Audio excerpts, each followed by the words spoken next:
Thank you very much indeed for the invitation. I'm really delighted, honoured to be here. And so I want to spend some time talking about ethical robots, and actually the talk is a kind of reflection almost of a personal journey. So as Ron kind of hinted, I've been involved for a number of years in ethics for roboticists.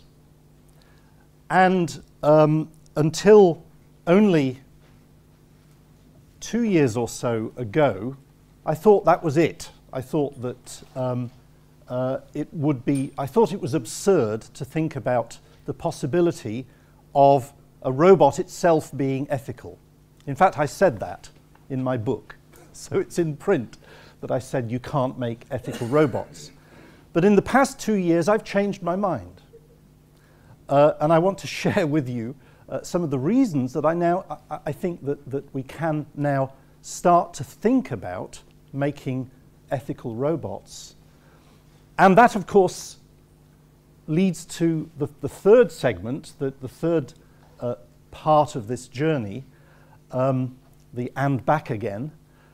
If we can make ethical robots, must we make ethical robots? So I want to, if you like, finish the third segment on the ethics of building moral machines.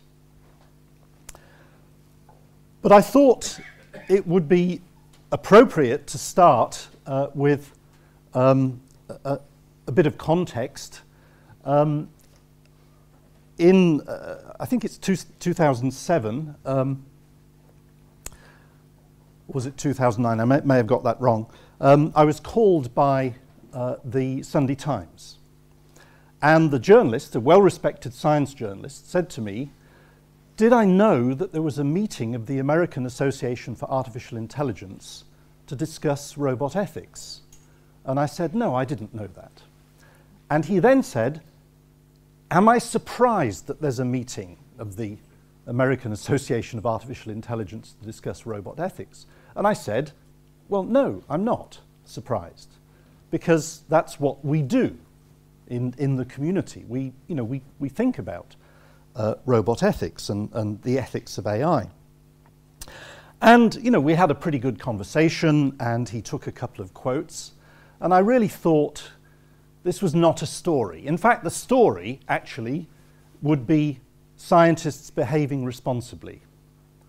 Then I opened the paper, the Sunday paper, 3 days later, and this was the headline.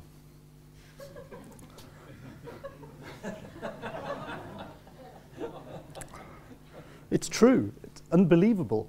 And so, when I was called a couple of days ago by a journalist from the Observer for this meeting, I thought, oh no, what's going to appear in the Sunday paper? Is it going to be another scientists fear revolt of killer robots? And you probably can't quite see it, but the text is very telling. It says scientists are privately so worried that they have a secret meeting, and then it goes on to say, at the conference held behind closed doors. So this is the context, and unfortunately, a significant proportion of headlines, press stories about intelligent robots are very much in that kind of mold.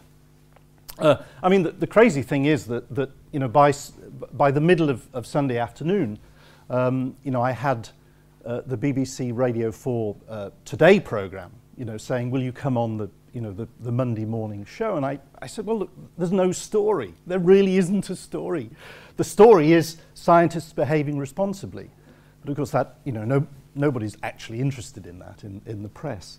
So that's the context, and really the wider context I've characterized, perhaps rather dramatically, but I think it's not inappropriate, as a crisis of expectations. I think we have kind of three sets of expectation gaps that we're fighting as a community. One is the one I've just mentioned. You know, the scientists fear revolt of killer robots. The media hype, the bad journalism problem. We have a significant gap in public expectations of robots, of intelligent robots. Anyone who gives public lectures very quickly realizes that what most people think are current day robots, most of their ideas of robots are from science fiction, are from the movies.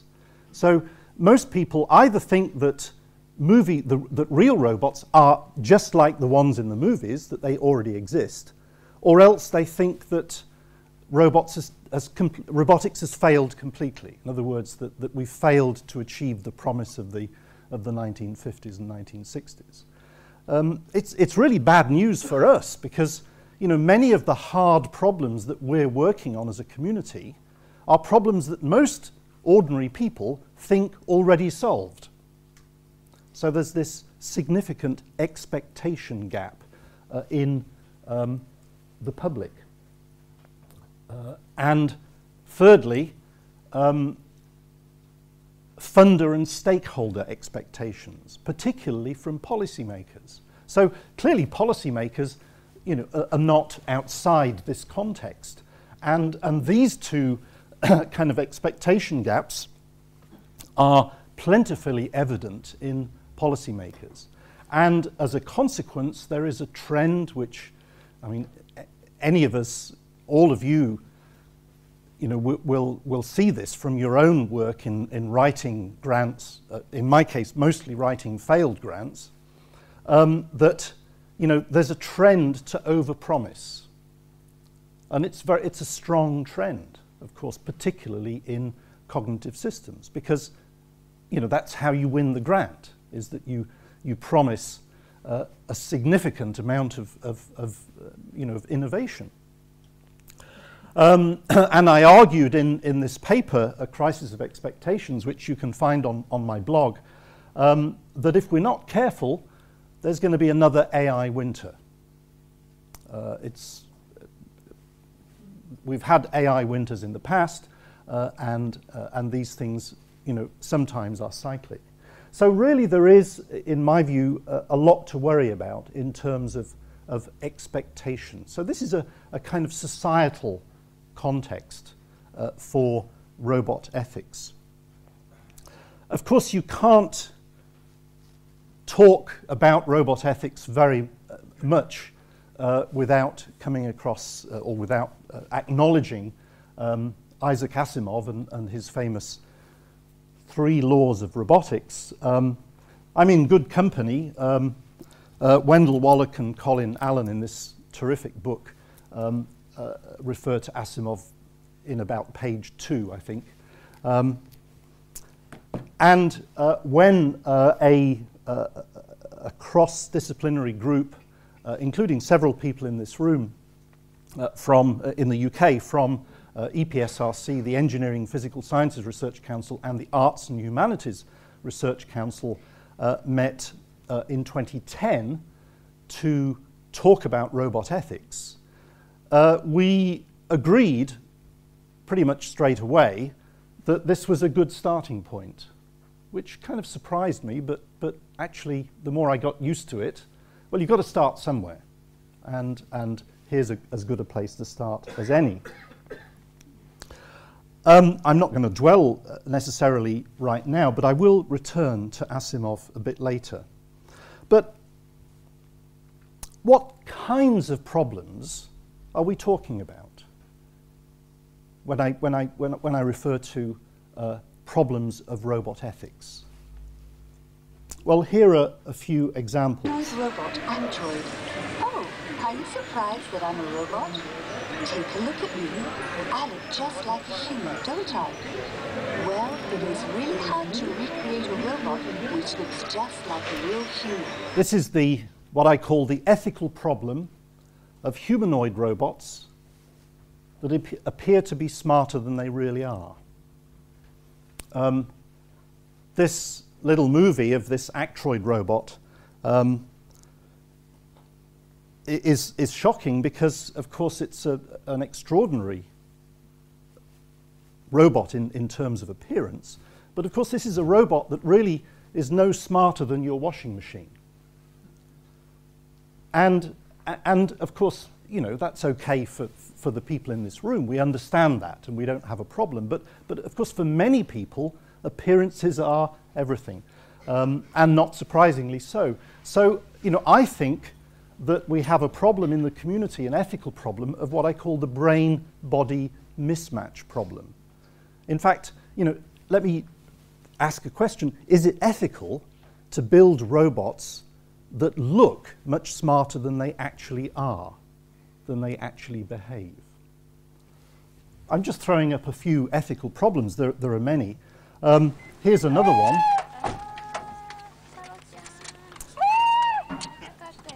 It's what I call the ethical problem of robots that induce an emotional reaction or even a dependency. And this is the delightful Paro robot, which of course is being used for essentially therapeutic purposes, elder care, and that kind of thing, and apparently with some success. Well, Rolf. dolls do the same thing. Teddies and dolls Oh, do the same sure, thing. yes. You need robots for that. Absolutely right. But I mean, what I'm arguing, lots of objects that we have, Ferraris and iPods, you know, induce a kind of emotional reaction. But I think what I would argue is that robots are a bit different because they have agency. So I think robots, intelligent robots, have two things that you know, they have both appearance, which they, you know, the object can induce an emotional reaction, but they have agency, which I think makes them slightly different. But it's a moot point, I agree. I mean, we, as I've written here, you know, we have this instinct to anthropomorphize. We're pathological anthropomorphizers as a species. And I think that makes this, it makes us particularly vulnerable to attractive humanoid or zoomorphic robots.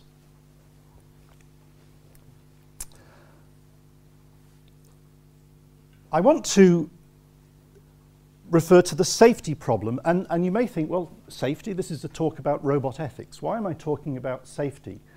But the important word here is trust, and clearly we need to be worried about how to make robots that are trustworthy, that are trusted.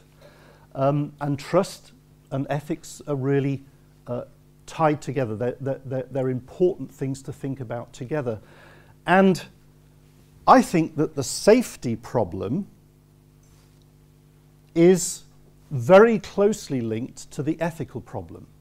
And one of the key messages, if you like, in fact, perhaps I'd offer this as the number one take-home message of this talk, is we can't think about ethics without thinking about safety.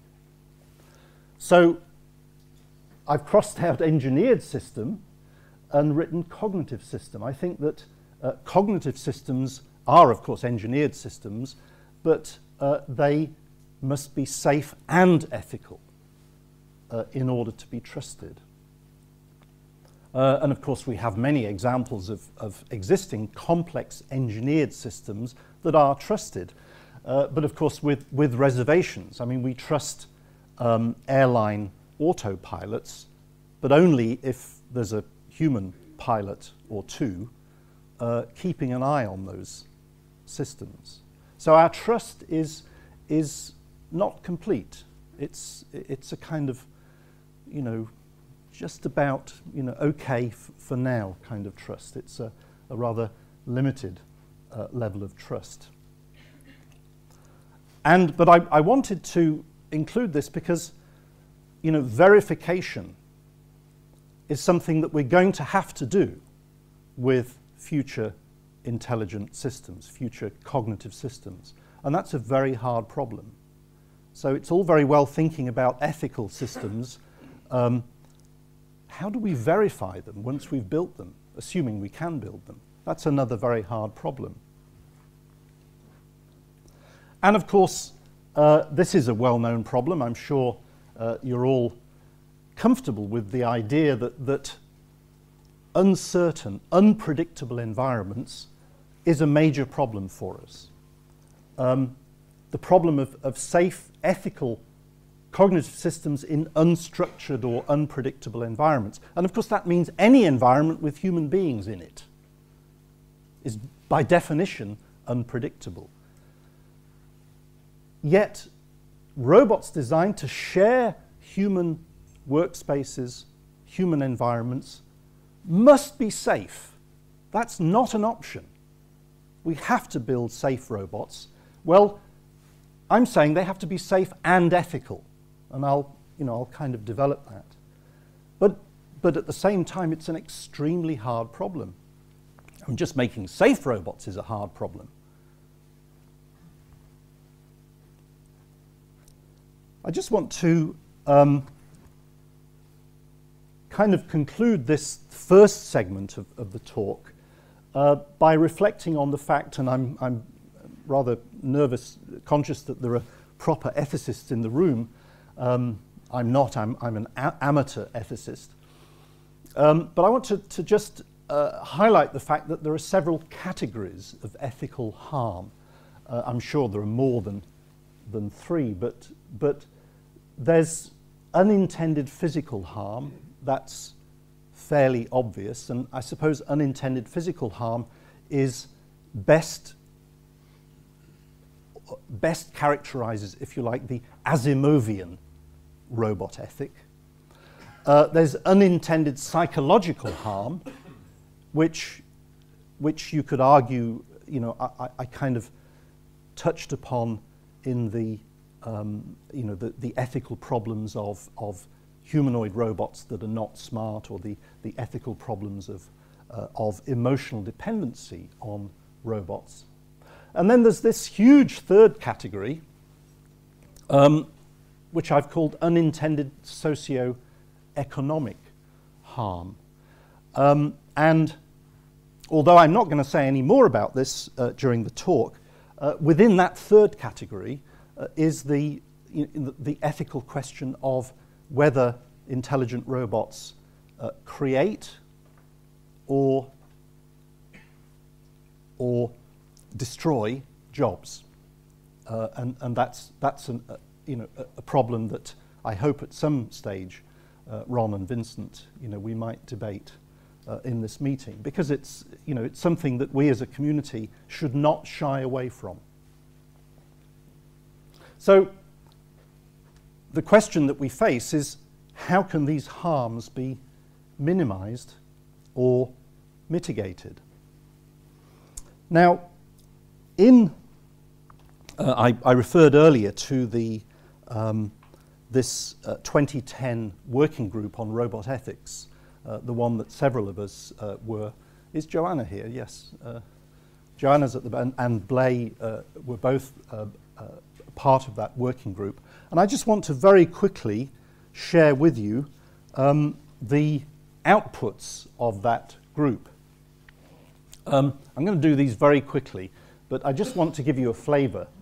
So we developed, instead of 3 laws of robotics, 5 ethical principles for roboticists. And by roboticists, I'm really using the term very broadly to include researchers, developers, designers, manufacturers, maintainers, suppliers. So everyone involved in, as it were, the entire life cycle. So let's not design robots to kill people. That's essentially the first one. The second one is important to really make it clear that it's humans who are responsible, not robots. And this may appear to be stating the obvious, but often, I think, the obvious has to be stated. Roboticists are not outside the law. You know, we have to design robots. It's illegal, in fact, to sell robots that do not comply with existing law, and there's plenty of it, including fundamental laws concerning fundamental rights and freedoms and privacy. It's important to remember that. Our third principle, robots are products. And again, there are plenty of standards. And in fact, there are new standards emerging. The International Standards Organization have recently published a new draft standard for mobile robotics in specifically thinking about medical applications.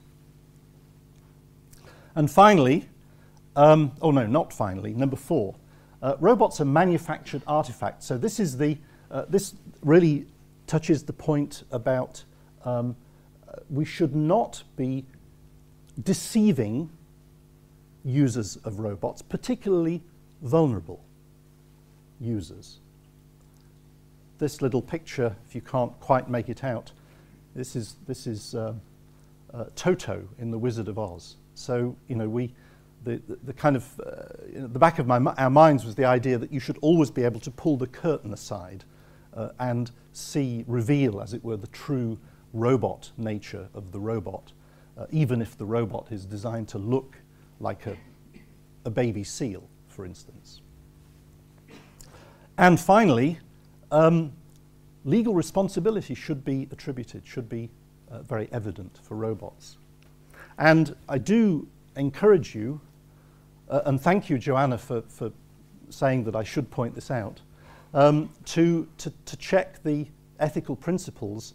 In fact, on those web pages, it's a huge long URL. There's quite a lengthy narrative, which gives some background, some rationale, and discusses these principles in some detail. So I think that's a good piece of work, and people are still referring to it. But what if we could make ethical robots? What if we could make robots that can predict the consequences of their own actions? So this is part 2. This is the bit that 2 years ago I thought I would never be talking about. Think about robots with internal models. And I know that a number of people in this room have been doing work in this area. John Holland, interestingly, said in 1992, an internal model allows the system to look ahead to the future consequences of current actions without actually committing itself to those actions. Internal models, I think, might be much more important to the question of safety and ethics than we've so far imagined. I've argued elsewhere that internal models can provide a minimal level of functional self-awareness. I don't mean sentience, I don't mean machine consciousness. I'm really only interested, firstly, in safety in unpredictable environments. And Dan Dennett came up with what I think is an extraordinarily powerful paradigm in his book, Darwin's Dangerous Idea. It's the idea of an internal model that generates and tests what-if hypotheses. What if I carry out action A? What if I carry out action B? And in case you're not familiar with it, let me just quickly outline what is now called Dennett's Tower of Generate and Test. So Dennett argues beautifully in this book that all organisms, all creatures, must have a mechanism for generating and testing hypotheses about next possible actions. If they don't, they won't survive for very long. Now, the lowest level in his framework he calls Darwinian creatures. Now, these creatures only have one mechanism for generating and testing next possible actions, and that's natural selection. So if you're a Darwinian creature, you generate an action. The only way to test it is to actually physically carry it out, to execute that action. And if it kills you, that's it. That's the end of you. And of course, the vast majority of organisms on the planet are Darwinian creatures. They have no other mechanism for generating and testing next possible actions.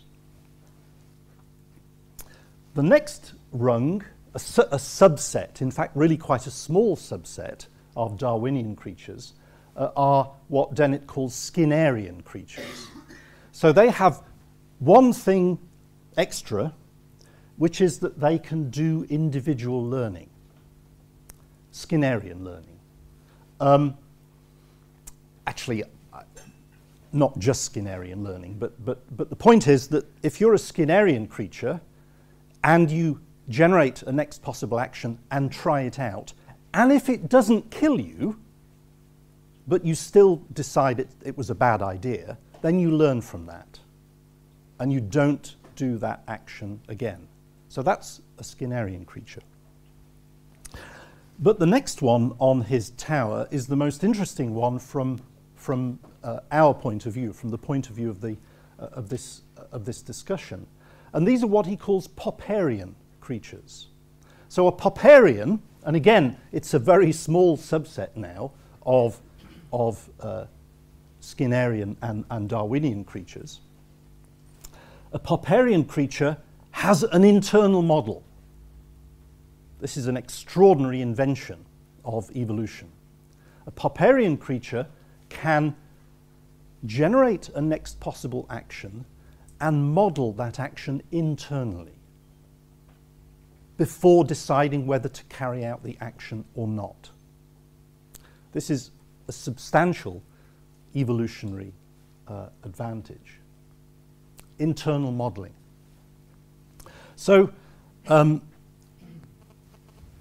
I think that, I mean, it's interesting anyway, but I think that we should be interested in building Popperian creatures.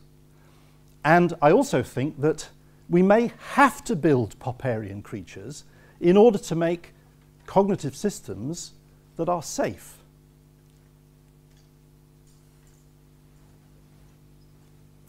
Actually, there are some examples already. So the earliest example of a robot that used a self-simulation is from Richard Vaughan. Robot using self-simulation to plan a safe route with incomplete knowledge. It's a really nice paper, 2006.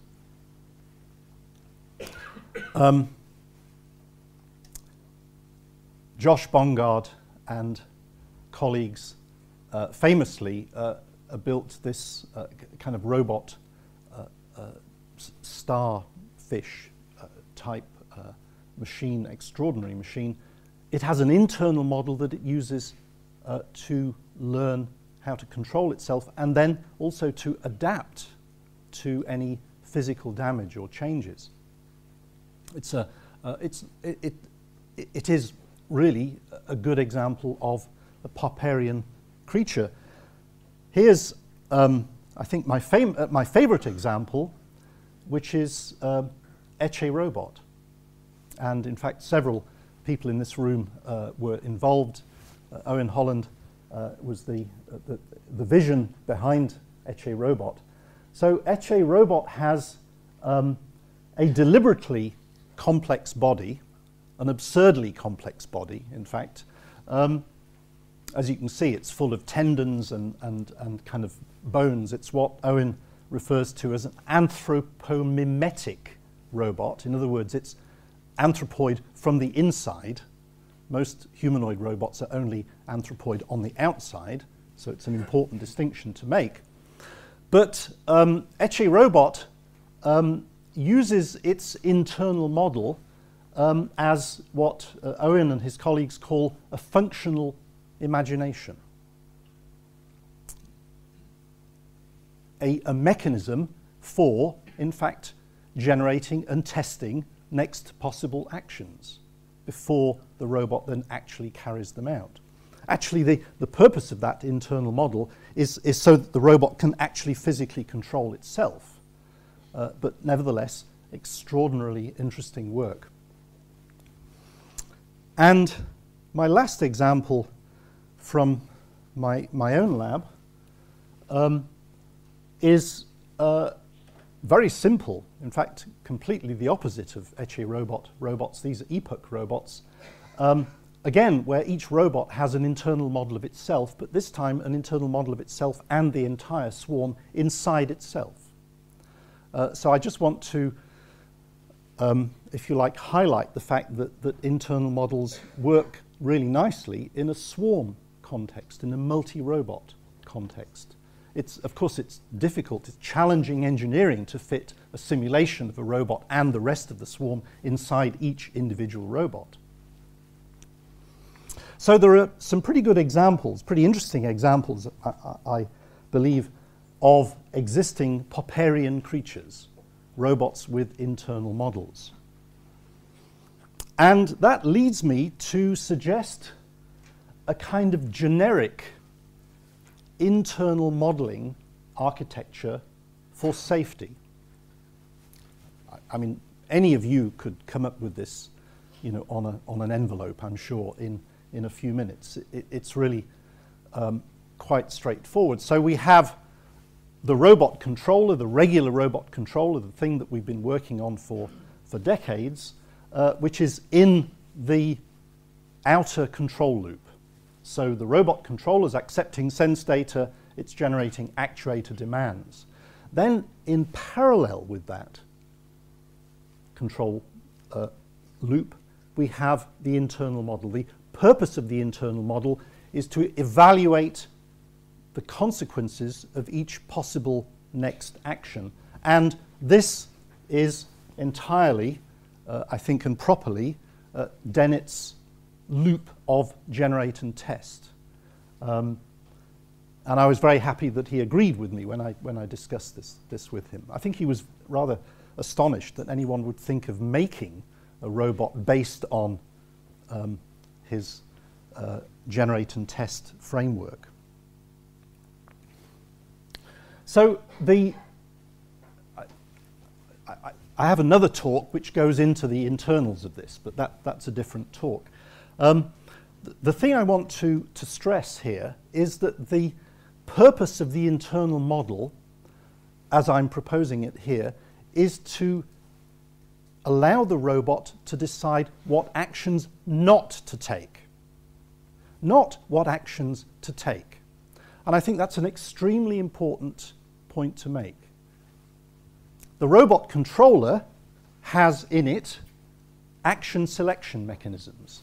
So the robot controller is perfectly capable of coming up with a set of next possible actions. Let's say at a particular moment there are 4 of them, A1 to A4. The internal model will determine which are safe actions. And as a result, the unsafe actions are crossed off the list. So the idea of this architecture is that the internal model decides or determines what the robot is not going to do. And I should say as well that the internal model, it's fairly clear, does not control the robot directly. So imagine now a scenario with safety hazards. So this is it's a fairly obvious kind of scenario. You've got a robot with 4 next possible actions, and there are several hazards. Well, if you model each of those, then you end up with outcomes which are perfectly capable of being modeled in current technology, physics-based robot simulators. In fact, if they're very simple robots like the epochs, you don't even need the physics. So you can figure out the robot outcome for each of those robot actions, and clearly there is a consequence. There are consequences. So it's not difficult to see how to make a robot that can decide which actions not to take. Not to take. In other words, these two actions, ahead left or ahead. The generate and test mechanism does not decide which actions the robot should take. So it's up to the robot's controller to decide of which of the two safe actions it should take. It's a different problem, and that's a problem that would be solved by whatever higher level deliberative mechanisms, mission planning and so on, is in the robot. Now, could we extend that architecture from safety to ethical behavior? That's interesting. Here's another little sort of thought experiment. Imagine that you've got a robot and a human and a hole in the ground. And the robot, again, has got some very simple choices. In this case, it only has four, because of course one choice is stay where you are. So it has four next possible actions. And actually the interesting thing is that the architecture does not have to be modified at all, providing that the internal model is capable of modeling the other dynamic actors. Now that's hard, of course, but if the internal model can model the other dynamic actors in the environment, then the consequence engine should be able to figure this out. It should be able to discover that of the four possible next actions, there are different consequences. And in fact, you can do this numerically. Again, I won't go into great detail because that's a different talk, but the point is that we can classify outcomes on some kind of scale from completely safe to fatal. Fatal either for yourself or for another actor in the environment. So the question is, which robot action would lead to the least harm to the human in that situation? And if you combined your safety and ethical rules in this way, simple kind of if then else, if for all robot actions the human is equally safe, so here the robot is prioritizing the safety of the human. So we've kind of, sieged from safety to ethical. So if for all robot actions the human is equally safe, then do your default safe thing. In other words, just tell the robot controller which actions are unsafe, and let it decide of the rest which to perform. However, the else output the set of actions for the least unsafe human outcomes. And curiously, this very simple architecture represents an implementation of Asimov's first and third laws of robotics. In other words, the robot with this control schema, this internal model, this consequence engine, would not allow a human to come to harm through inaction. And of course it would also, the third law, maintain its own safety.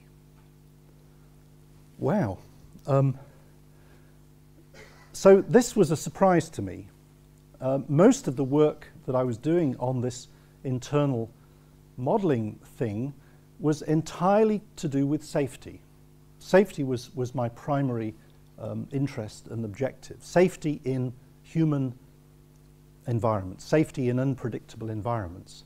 So it was a real surprise to me to discover that at least it appears to be the case that if you can build a robot that's safe in human unpredictable environments, it's actually, which is difficult, it's actually a relatively small step to extend that architecture so that the robot is also ethical, at least in some sense of the word ethical.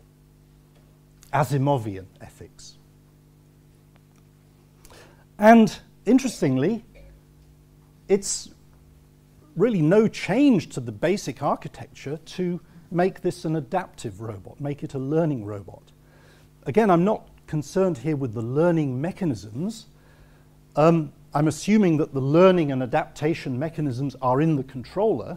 The point is that as soon as you've learned anything, as soon as you've adapted the controller, you simply copy that new controller into the modeled robot inside the internal model.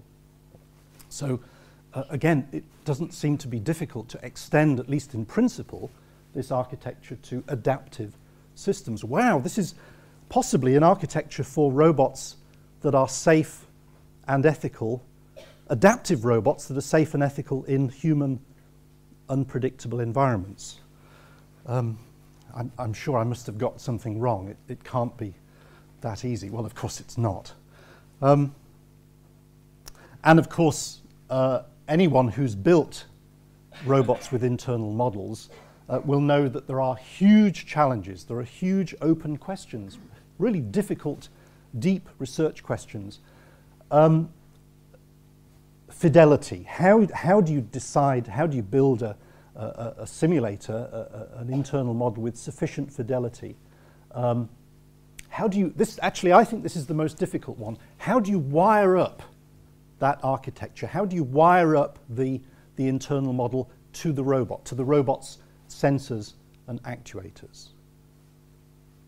And then, equally difficult, timing and data flows. How do you synchronize the internal model? Remember, it's a dynamical system with both the changing perceptual data and the efferent actuator data. Again, I think these are really difficult challenges. And of course, how do you validate the thing once you've built it? You know, just to kind of visualize this, here's a nice screenshot from the WeBots simulator. It's nice because it gives us a robot's eye view. So these little panels at the bottom give us the view from each of those simulated now robots. But now imagine that the whole of that simulation is inside each of the now robots. Well, we can't do that right now. The point is it's technically feasible, but it's still very hard. And just a note, a side note here, that there is an emerging science of simulation.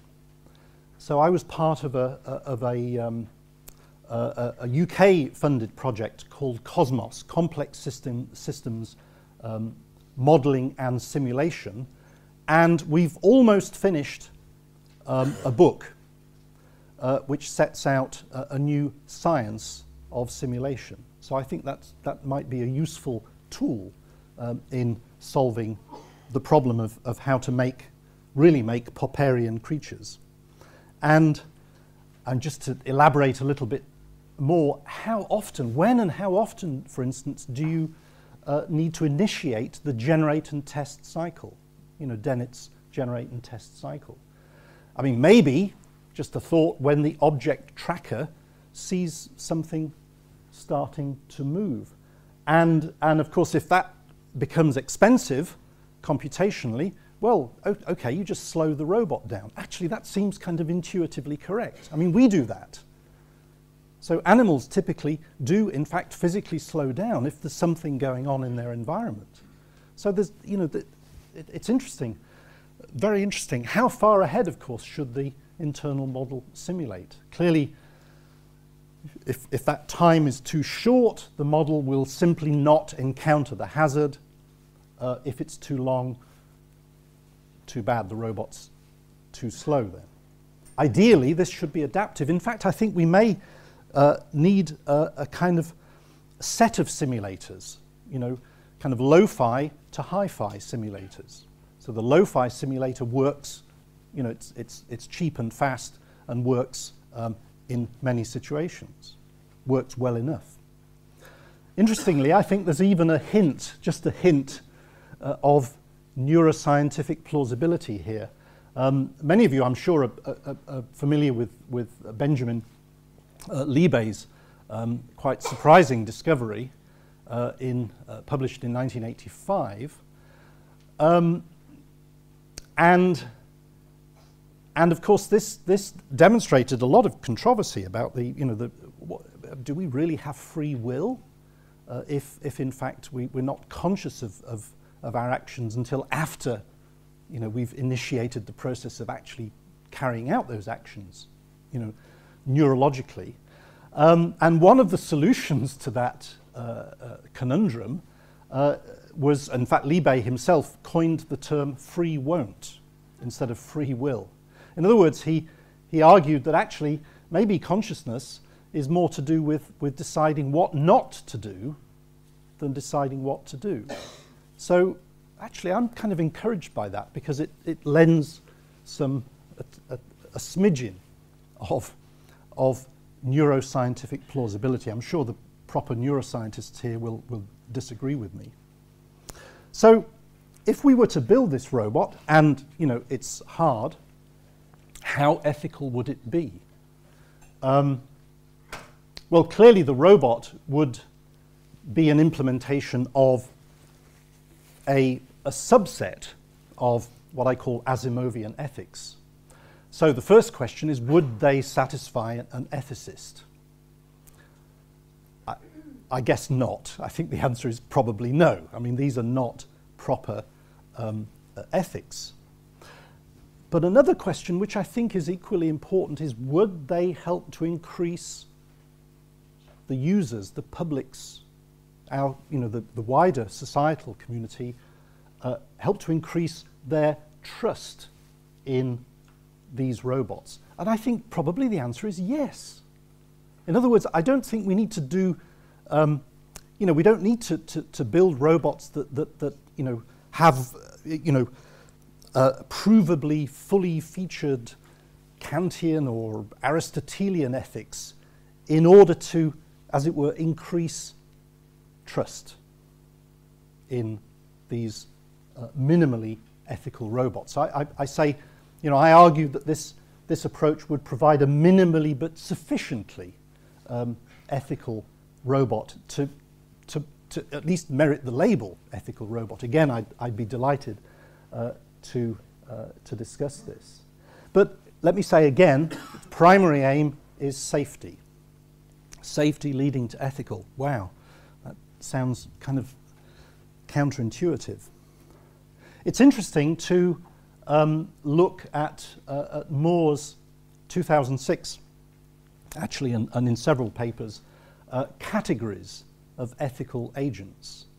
So he came up with 4 categories, what he referred to as firstly, any machine that can be evaluated for its ethical consequences. Clearly, this is any machine. So any system that we care to build can clearly be evaluated for its ethical consequences. And then stage 2, level 2, are implicit ethical agents. So these are cognitive systems that are at least designed to avoid bad ethical consequences. And I would argue that if we apply the 5 ethical principles that I've quickly outlined earlier, then, and we apply them diligently, then I think we're covering level 2. We've achieved level 2, implicit ethical agents. Level 3, explicit ethical agents. And again, I would argue that if we can build the kind of ethical robot that I've just outlined, then we at least are starting to build machines that can reason about ethics. So we're starting to build explicit ethical agents. Then, of course, his level 4 is full ethical agents. The interesting thing here is not only make moral judgments, but justify them. So in other words, robots that you can say, well, why did you decide to move in front of the human to prevent the human from falling into the hole? That's what Moor would refer to as a full ethical agent. And it may well be, at least for the purposes of validation, that we need to do some of that engineering that allows us to as it were, trace you know, the set of steps that took place before the robot made that decision. Really interesting question. I think it's a really powerful set of categories there. And that really brings me to the final segment of this lecture. There and back again. What I've just said, of course, itself raises ethical questions. So if we can build ethical robots, and I'm not saying we definitely can, I'm just saying we might just be able to, then do we in fact have a moral imperative to build ethical agents? Does the mere fact of being able to build ethical robots mean we're compelled to do so? And it's a good question. I mean, again, if you don't know this book, I absolutely recommend it. It's really an outstanding piece of work. I mean, Wendell Wallach and Colin Allen, after a lot of, they really go into this question very deeply. Their conclusion is, all things considered, which in the case of this book is a lot, they've done a lot of considering, advanced autonomous systems that use moral criteria to rank different courses of action are preferable to ones that pay no attention to moral issues. So their answer is yes. But of course, there's a counter argument. Are there ethical hazards in such a venture? By building moral machines, are we in fact, as it were, inevitably creating systems with an implicit claim to, for instance, rights? When I say implicit claim, I don't mean the machine will be asking for rights. I mean that we will be saying, well, wow, it's making moral decisions. It should have rights. So that's what I mean by implicit. Would we be kind of opening an ethical Pandora's box? A kind of, to use Tony Prescott's thinking, a kind of slippery slope. And interestingly, again, these guys talk about slippery slopes on this very question. They argue that actually it's not such a slippery slope after all. But Joanna Bryson wrote a great chapter in this book, 2010, called Robots Should Be Slaves. So my guess, therefore, is that Joanna probably would side more on this, as it were, side of the ethical argument. I'd also recommend, if you don't know it, this terrific paper by Peterson, The Ethics of Robot Servitude, which really is a very interesting discussion of the ethical implications of building intelligent robots. In fact, he actually ends up arguing in favor on the grounds that if you make intelligent robots that like serving, because they're designed to, serving humans, then in fact that is not an ethical hazard, that actually it would be unethical with those robots to prevent them from serving humans. In other words, fulfilling their purpose. But it's, you know, these are really very interesting arguments. In my view, the answer is, you know, I fall on the side of yes. But let me conclude, in building safe, we must, I mean, this is not, you know, contentious. I hope you agree. It's not contentious. We must build safe cognitive systems. If we don't, they'll never make it to the real world. And particularly safe cognitive systems able to cope with uncertainties and unpredictabilities. And that's especially in human environments.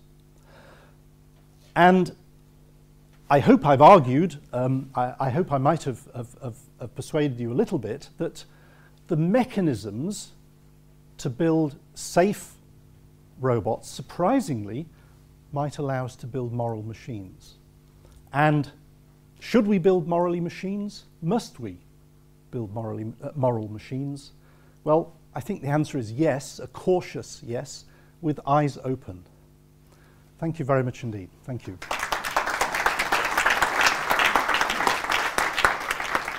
Thank you very much, Alan. So we have plenty of time for questions. Hi. Thank you for a very interesting and very thought-provoking talk. Thank you.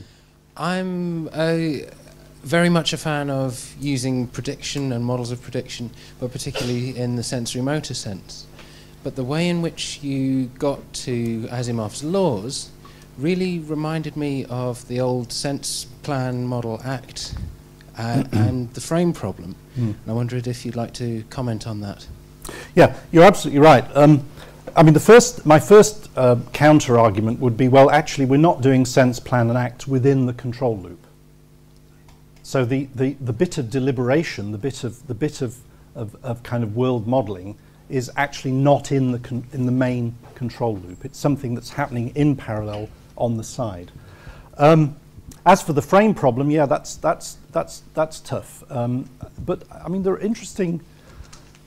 I mean, you know, there's work in cognitive systems which is beginning to suggest that it's not such a big a problem as we might think. I mean, it's perfectly possible. I mean, you know, there are examples in the world of robots that have quite sophisticated internal models, which are all effectively referenced, you know, entirely within or to the robot. That's egocentric, and yeah.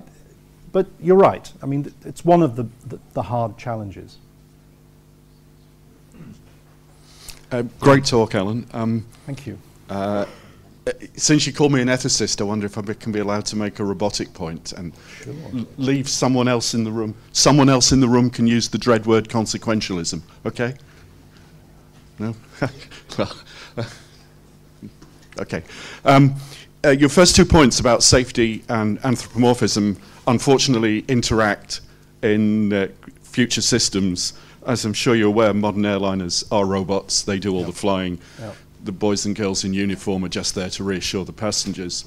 But there's been a whole class of accidents where the automatics have had to hand over control to the humans, and the humans have been chatting asleep or playing video games. So the next generation have to indicate to the human operators that they're having difficulty. They very carefully avoid anthropomorphic language here, but there's things like operating at the limit of its control authority, which means having difficulty keeping it level, or losing input data, which means getting lost.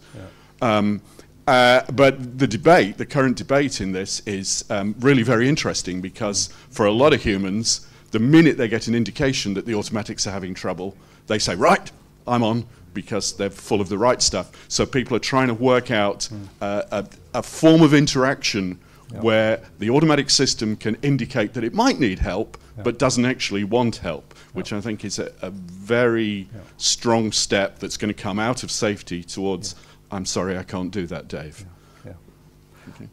I absolutely agree. In fact, for me, you know, one of the deeply interesting directions in robotics, intelligent robotics, is what some people refer to as dynamic autonomy. So the idea is an autonomous system that is not fixed at a particular level of autonomy, but has a sliding scale where the system itself is able to recognize when it's in difficulty in exactly the same way.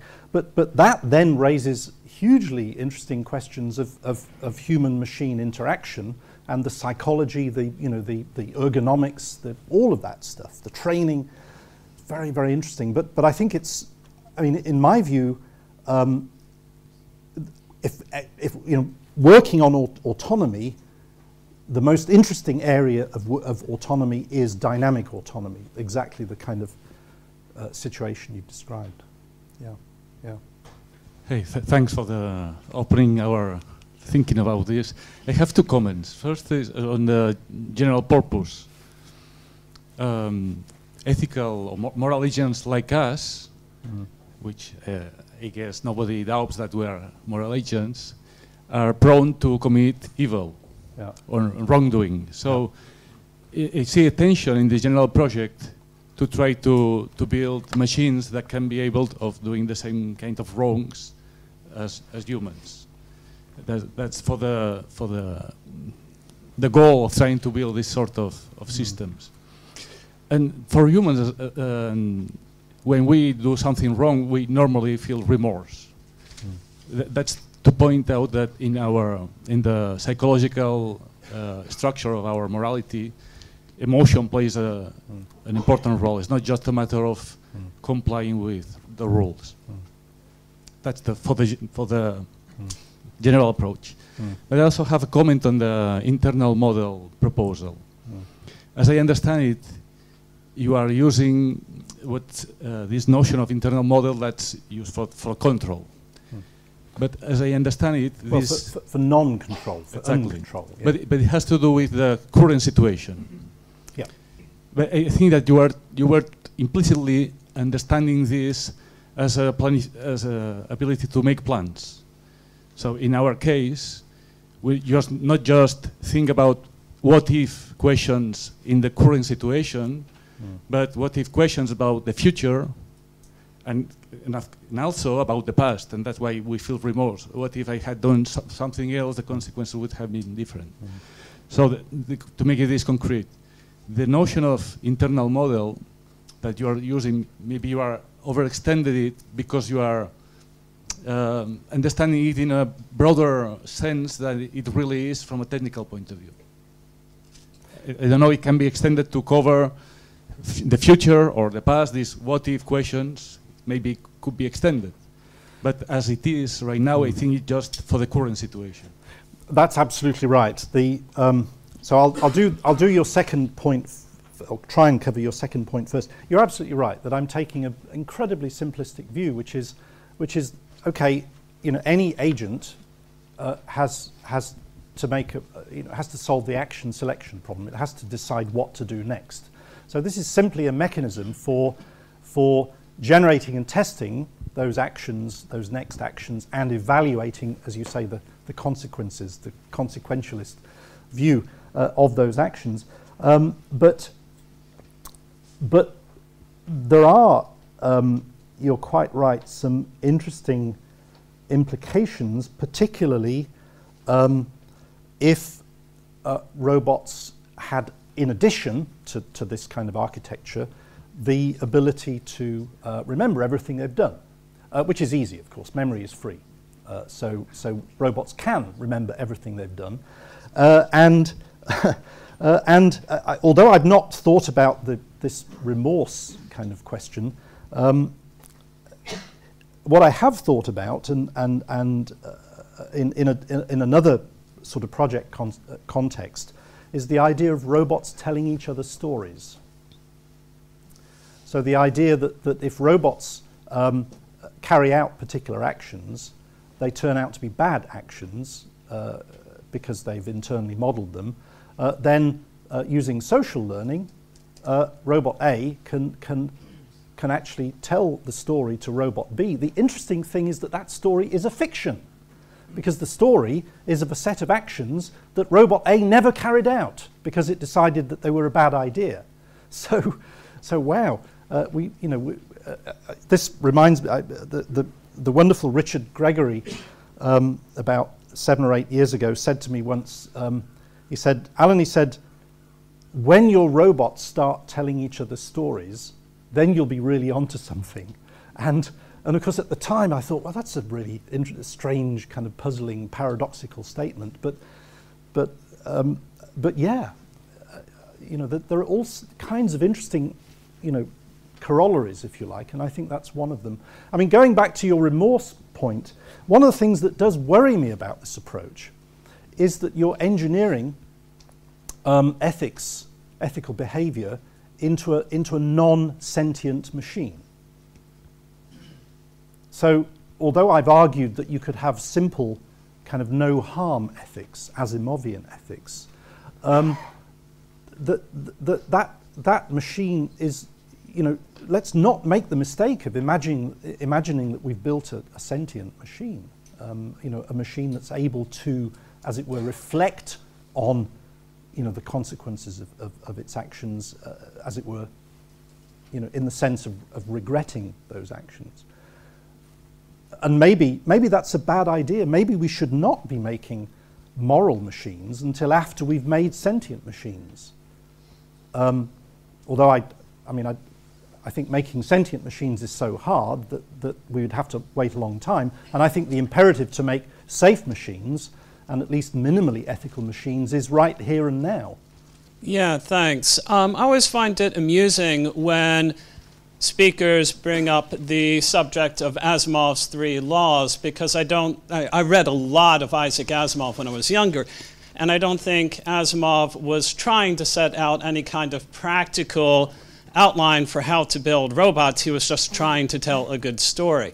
But leaving that point aside, I wondered if you might address something that you gestured at, I think, and that's the concern that some of us, or perhaps many of us, have, that to call an agent an ethical or a moral agent in anything other than a very loosely metaphorical sense, that agent needs to be a conceptual agent and a self-conscious agent. Mm-hmm.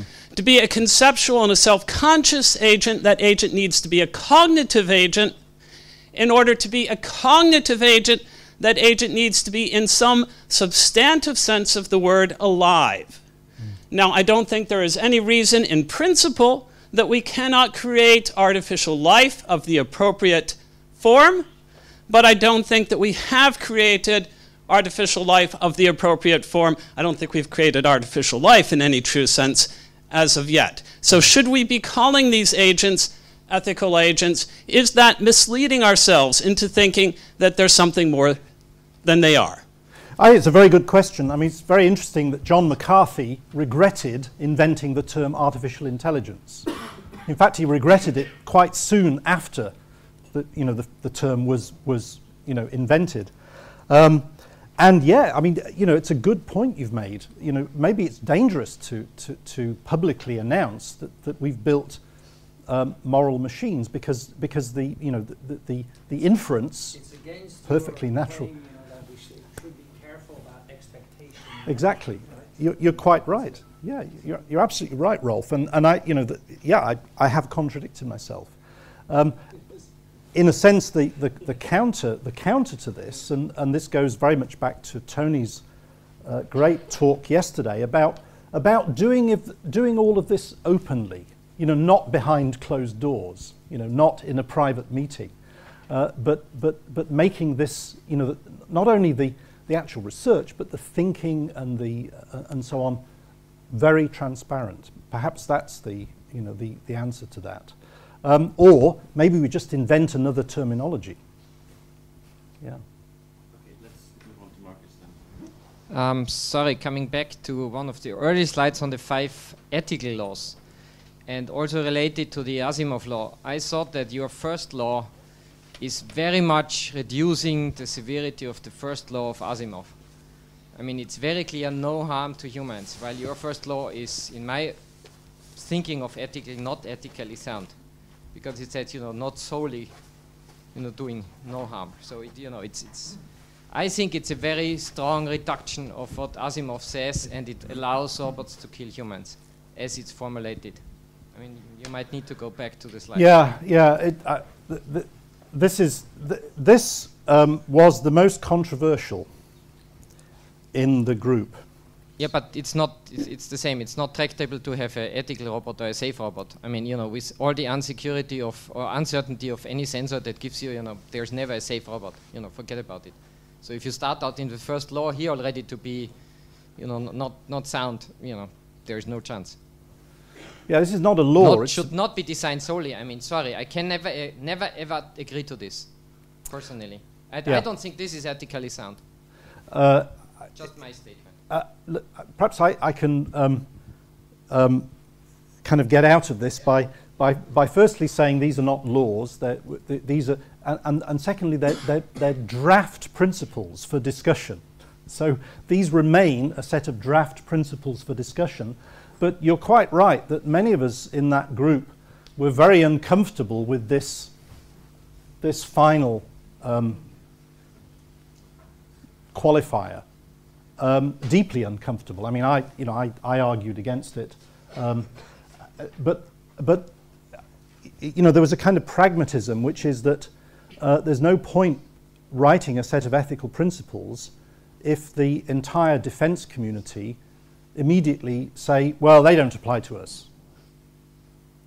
So it was that kind of pragmatism that led to that qualifier. This was the output of a very cross-disciplinary group of people, you know, including people from the military, people from industry, as well as academics. And you know, as far as I'm concerned, that, you know, the best thing is that we even have a draft set of ethical principles. Yes, thanks very much again for a very nice talk. Thank you. So, yeah, I like this idea very much of a separate ethics module, even though it's in principle impossible to calculate all the consequences of actions, and also, also from the ethical perspective in particular. But then I was thinking that the ordinary reinforcement learning approach is to have one utility function, so you optimize for one agent. But a straightforward way of generalizing that would be to take more than one agent into account. So you have several agents instead, and you can also place that in the ethics module. And then you can have different functions for aggregating the utility of the groups, the ethical subjects, into one. And there your ethical views and your maybe also political views will play a role in determining that function. So yeah, that could be a way perhaps of dealing with ethics in a modularized fashion, and also choosing what kind of ethical theory you want to have behind the actor system of your robot. Absolutely right, and I mean, I've written several failed grant applications to try and do this, and in all of those grant applications, I'm very insistent, or we as a group of us very insistent, that the process of developing and designing this right from the very beginning involves both ethicists and users. So the point is that you're absolutely right that there needs to be, in fact, also lawyers, because again, it doesn't make sense to make an ethical robot unless it's also somehow embodies or captures legal constraints. So I think that's why it has to be a project that involves those people. Yeah. So is the mic working? If I could be forgiven for abusing my position as chair for just a comment that I think might synthesize some of the strands so far before going on to our next question. I think, well, Blay brought up just hinted at the problem of assuming consequentialism, and that's some people already addressed that. But what I thought was odd is that, especially when you use Moor's categorization, I think what most people are interested in when they hear the term ethical robot is not a robot that reasons ethically, or a robot, any of those. They're interested in a robot that behaves Like, it doesn't matter whether it's really ethical, okay? Forget about whether it's really sentient or really, whether it behaves in a way that we would call ethical if it were being, or if it were a person. That's really, it won't be any help either, or any consolation that this robot reasons ethically if it does the wrong thing all the time. And so I think that's what most people are interested in, and I think sometimes the discussion gets away from that. And I think if you're interested in a robot that actually does the right thing, then there's going to be a problem building it in the way you've done on safety, like this idea of you have the foundation of safety and then you have the ethical layer on top. Because I think if you continue this line of questioning that was just most recently raised, you'll come to the point that I think Asimov was making, was that these laws don't. There are going to be paradoxes. There are going to be ways in which we won't get the right behavior if you have a robot following these laws. And I think it's the same with your system. You're going to have a system that the ethical thing to do is actually to make someone more unsafe. Sometimes that is the ethical thing to do. And we think that if the ethical result for the many requires you to maybe make someone a little more unsafe, I'm not saying kill them, but I'm saying maybe we consider that to be acceptable for the benefit of the ethic. So I'm not sure you can say, well, first I'm going to have safety. I'm not even sure you can have a principle that would guarantee safety for everyone or safety for but then to think that that could be used as a foundation for ethics, I think that's very. I need to see the work. I need to see a stronger argument for that. But I think that might be summing up some of the concerns about whether they're really ethical, what we're really interested in, whether it can be done in this kind of manner, let alone the consequentialist or assuming a kind of what we might call a traditional planning system. So. Any thoughts about that? Well, I mean, firstly, I agree with you absolutely that I think that a machine that behaves as if it's ethical is fine. In fact, in that respect, I disagree with Wallach and Allen. They talk about making machines that really are ethical. I personally think as if is good enough. And the other point about, well, yes, absolutely, these machines will make bad decisions. Bad ethical decisions, but I'd throw this back to the ethicists. Show me any full ethical agent that can always make the right decision. Well, you can't. So if we're going to build even safe, let alone ethical machines, we have to accept that they will get things wrong. And I think one of the big kind of paradigm shifts that I think needs to happen in cognitive systems is that we need to move away from the, as it were, the hardcore engineering approach, which is that everything is utterly, completely, formalized and validated and so on. So in other words, we expect, as we do for airline autopilots, that they will always make the right decision. If we're going to make machines that can work in uncertain, unpredictable environments, then we have to accept that sometimes they'll get it wrong. So it's a really interesting talk. Thanks very much. I think there is a risk here that we think about robots as if they're like humans, and robots really aren't like humans at all. And I think, as one of the other questions is mentioned, the robot's executing a program. In what sense can we think of one bit of the program as being its moral sense rather than just another bit of its program? So I think that's one issue. The fact that you have an architecture with two elements to it, I don't think that makes it a moral machine. It's still a machine executing a program. The other thing I think we should think about more is that robots aren't independent agents. They're all hooked up through the cloud. If you want to do this, what I think is very computationally expensive, forward planning about your actions, do it up in the cloud and collect the data from every robot of the same type, and then just download the results of that into each robot so that it's really a reflexive system, but doing what is optimal based on the experience of every robot that the factory pumps out. Yeah. Well, firstly, I think that's absolutely the right approach, and we should use leverage the same kind of technology, hate that word leverage, as Siri and voice speech recognition on the new on Mac OS X. The fact that the work goes on in a big server or the cloud somewhere. Absolutely right. I mean, going back to the point about how can you have a module or a piece of code that is somehow where the morality is. that's not what I've suggested. I mean, morality is only a human interpretation of a set of behavioral choices. So in other words, we're simply determining a set of rules for the robot, simply rules for what it should and in some circumstances should not do, actually mostly what it should not do, but it's we humans who've decided those, and therefore the morality, as it were, is simply an external imposition or even interpretation of what the robots are doing. Robots simply behave, as you say.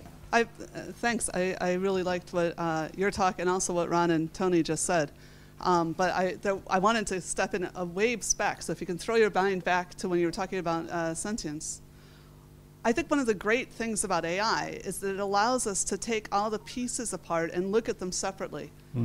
All these concepts we have, like ethics, all these cognitive concepts, consciousness, moral agency, these are things our culture has evolved to try to optimize our own behavior.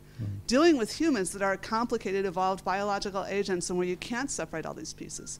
Even so, if you look at the contemporary research in human moral behavior, an awful lot of it is heuristics, and it's not actually doing all this planning, and it doesn't respond to the current context. So I think it's a mistake to think that the robots are going to be able to do online planning when even humans don't do that.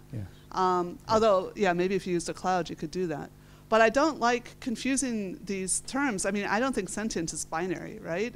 Whatever it means, which is not one of the words I try to write with. But surely it's something that you could say, well, some stuff is a little sentient already, and it wouldn't actually change anything. So I think when you're thinking about moral, we're used to reasoning about ourselves and reasoning about the animals we deal with. But basically, our morality has evolved around protecting human life and trying to make sure our species goes forward. And so when we think about the morality as, and this is basically what Ron was talking about, when we think about moral actions, we think about them as being safe within our society. And so the only reason that okay, well, so that's the thing. I want to separate the two things, like what it would mean to be within a robot society and why we would build such a thing that we would worry about, versus what does it mean for the robot to be safe in our society. Again, a great question. And just to tease those things apart, I mean, what I've set out here is a proposition, if you like, for building robots that would, in some limited sense, comply with human ethics. Absolutely separate thing would be the emergence, as it were, of robot ethics within imagine a robot culture, robot artificial culture, and of course there's no reason to suppose that those ethics would be anything like human ethics. Okay. Well, let's thank Alan one more time for a very informative and stimulating lecture. Thank you.